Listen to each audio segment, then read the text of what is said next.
საავტორო უფლებების ასოციაცია პარლამენტს მიმართავს არ მიიღო საკანონმდებლო ცვლილება, რომელიც ასეთივე ორგანიზაცია გერამ დააინცირა. საუბარია ცვლილებებზე, რომელიც მიხედვითაც ავტორებისა და შემსრულებლების ნაწილი ითხოვს. ქვეყანაში საავტორო უფლებების დამცველი რამდენიმე ორგანიზაციამ იმუშაოს და ავტორებმა თავად გადაწყვიტონ, ვისთან ითანამშრომლონ. ინიციატივა უკვე პარლამენტშია. მარიამ ჯანელიძე დაესწრო დღევანდელ პრესკონფერენციას. მარიამ, კონკრეტულად რა განცხადებები გაკეთდა შეხვედრაზე? საავტორო უფლებათა ასოციაციაში დღეს განცხადებები გაკეთდა, ისინი საუბრობდნენ იმ საფრთხეების შესახებ, რომელიც შეიძლება სხვა ორგანიზაციის ფუნქციონირებას მოჰყვეს.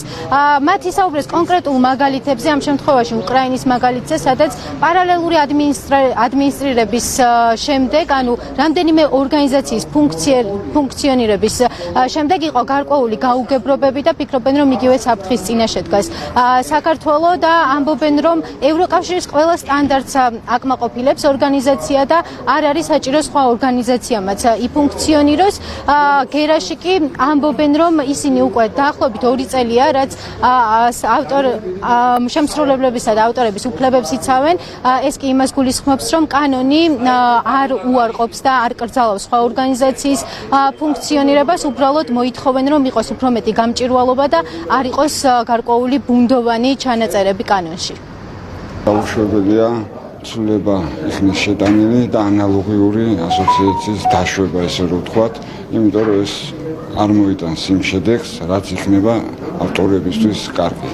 ეს იქნება მიუღებელი და ძალიან ცუდ შედეგს მოიტანს. აქედან გამომდინარე, ჯერ საერთოდ არ უნდა მოხდეს ცვლილება და ეს დაპირებები, რაც ვთქვათ, გარკვეულმა დეპუტატებმა მისცეს, ეს მიუღებელია. ასოციაციას კიდევ ერთხელ ვამბობ, არ აქვს არანაირი კომერციული ინტერესი და ეს არ არის კომერციული ორგანიზაცია, ამიტომაც ვერც ერთი თეთრი ვერ დაიმალება და რაც მთავარია, არც არავის არ შეიძლება გაუჩნდეს სურვილი, რომ რაღაცა დაიმალოს. პირიქით, ყველაფერი არის მიმართული მხოლოდ გამჭვირვალეობაზე. დღეს ასოციაციის პრესკონფერენციაზე ასევე ისაუბრებს იმაზე, თუ როგორ მუშაობს საავტორო უფლებათა ასოციაცია და ასევე ისაუბრებს ორგანიზაცია გერას კავშირებზე რუსულ ორგანიზაციასთან, რაც მათი თქმით გულისხმობს რუსეთიდან დაფინანსებას აღნიშნული ორგანიზაციის. გერას ადვოკატი კი აცხადებს, რომ ეს საერთოდ არ არის პრობლემა, ვერ ხედავს ამაში პრობლემას, რადგან რუსეთი არის ის ქვეყანა, სადაც ძალიან ხშირად ისმის ქართული მუსიკა და ჩვენ მათგან უნდა მივიღოთ ჰონორარი. ასევე აღნიშნავს, რომ საავტორო უფლებათა ასოციაცია ამავე ორგანიზაციასთან გასულ წლებში თანამშრომლობდა და მისთვის მიუღებელი არის ამგვარი პროტესტი. რუსულ ორგანიზაციასთან კავშირებზე და ამ რუსული თემით манипуლირება ცოტა არ იყოს ერთი მხრივ სასაცილოა და მეორე მხრივ ძალიან სამწუხაროა, რომ ესეთი მნიშვნელოვანი და ყველა ქართველისთვის სენსიტიური თემით манипуლირებენ და სპეკულირებენ ასეთ საკითხზე.